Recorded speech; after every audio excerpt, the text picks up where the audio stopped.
What is the word? Shastre Pramanyam Adihi. What was that? Shastre Pramanya Buddhihi. Pramanya Buddhihi. Shastre Pramanyam Buddhihi. Pramanya Buddhihi. Pramanya Buddhihi. Shastre Pramanya Buddhihi. It's not Shastre Pramanyam Buddhihi. Okay. I said Pramanya Buddhihi. Pramanya Buddhi. That's what it is. Okay. The attitude that the Shastram is the Pramanam Okay. for this Paravidya. Pramanya Buddhihi is one word. One word, yes, Samastapadam. Okay, thank you. And one more, the shloka you said about the Nana Chitra something. I mean, if you can say that again. I couldn't catch the words. So, this Dakshinamurti Stotram, fourth shloka in the Dakshinamurti Stotram. Okay. Then I can get it from there also. I can look for it. Okay, thank you, Guruji. I will look for it there. Nana Chidra Ghatodara. Nana Chidra Ghatodara. Sthita Maha Deepa Prabhavaswaram. Sthita, wait a minute. Sthita Mahadeepa Prabhabhaswaram. That is the first line of this 4-line shloka. Okay. I will look for it.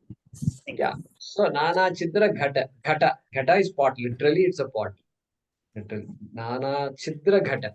Nana Chidra Ghata means what? Chidra. Chidra is a hole in this case. So many holes. Nana is many, really speaking. Sthita. Sthita means what? In that Ghate Sthitaha. In that Ghata. Nana Chidra Ghatodara. Ghatodara. Where? In the Udara of the Ghata. In the belly of the pot. The belly of the pot. Ghatodara. Udara means pot, no? Udara nimittam bahukrita veshaha. So, Ghatodara Sthita Mahadeepa Prabha Bhaswaram. There is a giant, there is a Mahadeepa, there is a giant lamp, it seems. Prabha Bhaswaram, and it is shining constantly. That kind of a light you put inside the middle of the pot, belly of the pot. Like that it says. So, that was the example that came to my mind. That is the fourth shloka of the Dakshinamurti story. Yeah, Vaidyaji, go ahead.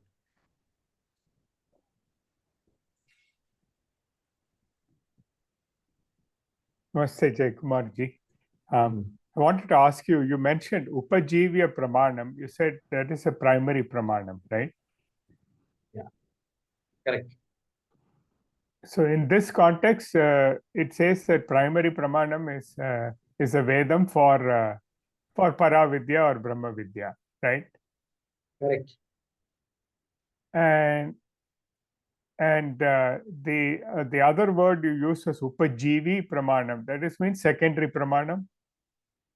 Correct. Upajivi Pramanam. Correct. And what would be a secondary Pramanam in this case? For Brahma Vidya, there's no Upajivi Pramanam, right? Is that? No, for Brahma Vidya, there is only one Pramanam. Right. Which is Upajivi Pramanam. There is no other Pramanam. Right.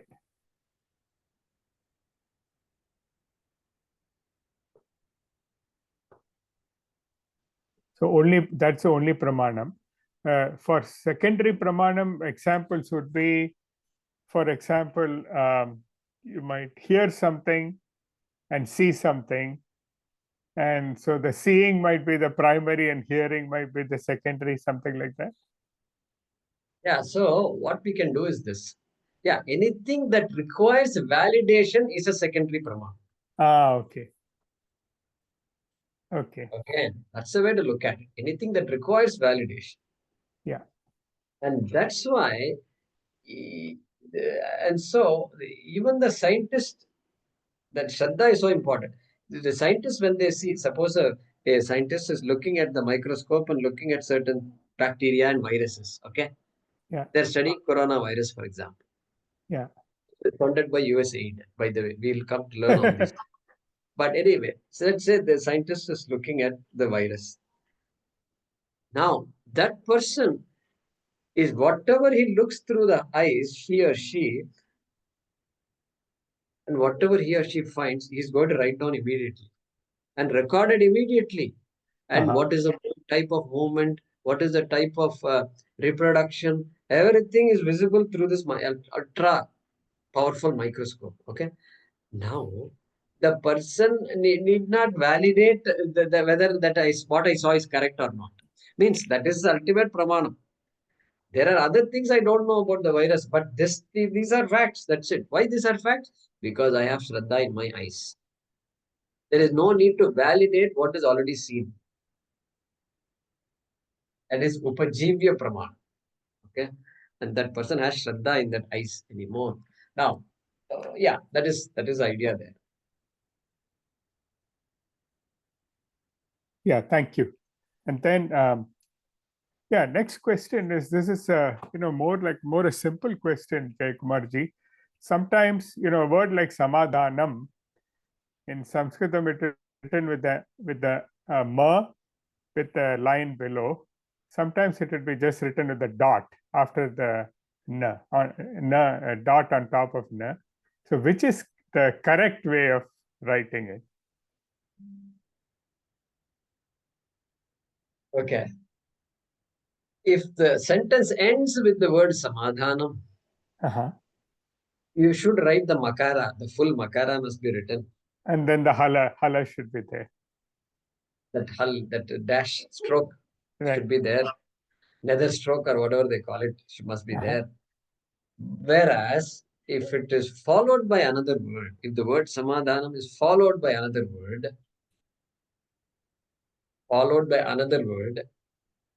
which begins with a consonant, Yeah. then you must put a dot. Got it. What about if it begins with a vowel? If you begin with a vowel, no, you can't put a dot. You have to write the full letter. And that letter, that with a dash, plus let's say the a comes afterwards, avyayam comes, let's say. And then what happens? That a and this ma with the dot dash underneath will be coalesce and become just ma without the dash underneath. Right. So Okay. anyway, that is just a technical Okay, answer. that's a good explanation. So then, if you're writing the word samadhanam by itself, you'll have to write it like that. It's at the end, right? Because that's the right way of writing it. Okay. With the halanta. Thank you. With the halanta. Correct. Yeah. And one more. Yeah. Go ahead. Yeah. I think my other question got answered when Hemaji asked the question. Thank you. Yeah. 1 minute. There is another rule putting the Anuswara above. So Soumyaji was explaining in the last class something. There is necessity for putting another sutra. I didn't explain. I'll get it and tell you. Okay. Oh, thank you, Ramuji. Oh, Jaykumarji, I remembered something that I wanted to say. So in yesterday's class, there was a question about Kumbh Mela and not being able to go to Kumbh Mela. Some discussion, right? Not question, the discussion. But so in that context, I wanted to share the Shankaracharya of Sringeri sent a message to people. Going to Kumbh Mela is good, definitely good. But if you're not able to go because of some circumstance, what he advised was read the stotrams written by Bhagavad Pada on Ganga, Yamuna, Narmada, and so on. And it will give you the same punyam as the Kumbh Mela Snanam. Very good, very good. So Ganga Stotram, Yamunashtakam, all these things we can chant. Devi Sureshwari Bhagavati Gange Tribhuvanatari Tarala Tarange. So that's good. So I think we can do that. Those who have time, think, and who have felt as though I could not go to Mahakumbh, then you chant these slokas. It's all available. Ganga Stotram I know by heart, but Yamunashtakam and all I'm not sure, but it's all available. So you are welcome. Sanskrit documents. Yeah. Very good. Good, sir. Thank you, Vaidyaji. Haraprasad. Namaste, Mahodaya. No, this story, Bhavan Dashamaha, so that story is told just to stress the importance of Shraddha. Is that the essence? Actually, so good question here. So Haraprasad is asking what are the things we can learn from this story and why is this story being told? Actually, many aspects are highlighted through this story.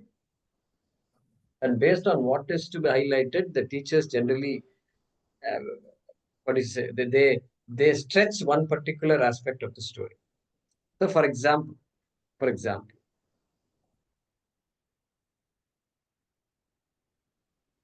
person. What did we talk about? Hey, first of all, Bhavan Dashamaha is a Shabda Pramanam. Just by hearing the words Bhavan Dashamaha, the person has become enlightened with nothing else to do. And to highlight that Shabda Pramanyam of the Shabdas, of words, how words can really produce knowledge, which itself is the result. Okay, knowledge itself is a result. To highlight that, we said the story, correct? Now, other things that are there is the person is restless, person is agitated, the person is anxious, the person may also be depressed. Because the 10th person is lost, one person has died. Okay, and so now what? He's not going to be ready for all this guru and all, upadesha and all. No chance. He has to first relax. Find a way to relax. He has to do something that he has to relax. So the person what he has done, who met accidentally, a person came, the person tells everybody, okay, calm down. Come to my place. Come to my place first. You're all too agitated and you're all confused and you can't go back. You can't cross the river once again and go back to your guru's place. It's not possible. You're not in a state of mind to do that. You come here, relax, spend the night here. I will take care of everything. So they have to calm themselves down first. Karma Yoga. Karma Yoga. They have to get busy doing certain things. Okay, you come. You know how to cook? All right, you come and cook for us today. All of you can come and cook. So they will cook. And so they've forgotten all their sorrows and all that. Okay. Don't worry. Tomorrow I will solve your problem. Oh, really? So now they're busy cooking and all. So their anxiety to a large extent is reduced. Reduced, correct? This is Karma Yoga. Yes. Anxiety is reduced. Restlessness is gone. Only then I am ready to hear. And so that part is also there. And the fact that there is somebody to whom I am willing to listen. So the Guru Prapti is there. The importance of a teacher is also highlighted in this story. And of course, Shraddha is there. All the different qualities are there. So like this, certain qualities we can highlight using this story. Mm. But primary is Dashamaha. Shabda Pramana is primary. Okay. Dhanyavadaha, Mahodaya. Thank you, Prasad. Yeah, Jayanti ji. You can hear me? Yeah. Hari Om Swamiji. Yeah, now we can hear you. Yes. Hari Om Swamiji. You have Hari said Om. that whatever you see with your eye is pratyaksham and does not require validation.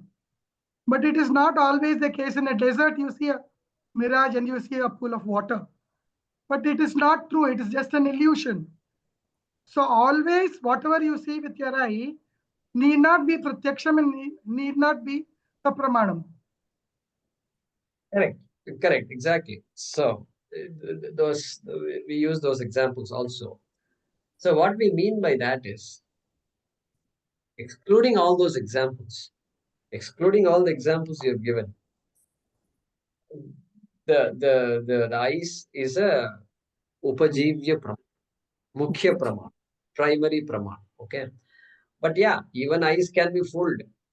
Ice can be full means ice can't be full. Ice is mirage water. It will tell you there is water there. In fact, it doesn't tell you it is water. Ice don't tell you it is water. Who tells there is water? Your mind, your appearance, the appearance of Mind, that. mind processes all the data. The ice give you exactly what is there. Ice send it to you. Now the question is, Tells you how it looks like. That's all. what do I make out of all the data that is coming? What do I make out? What do I make out? There is real water or there is just an appearance of water? That this guy mind has to decide.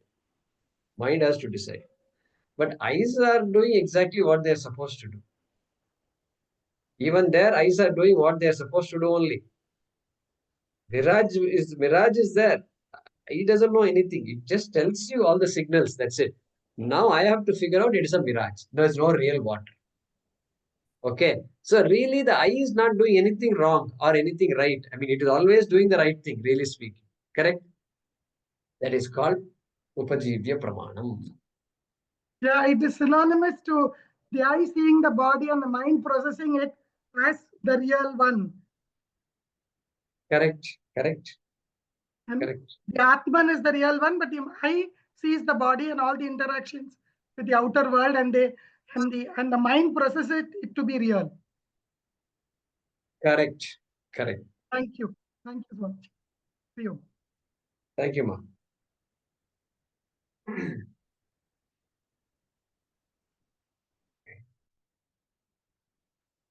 Good. So we'll pause.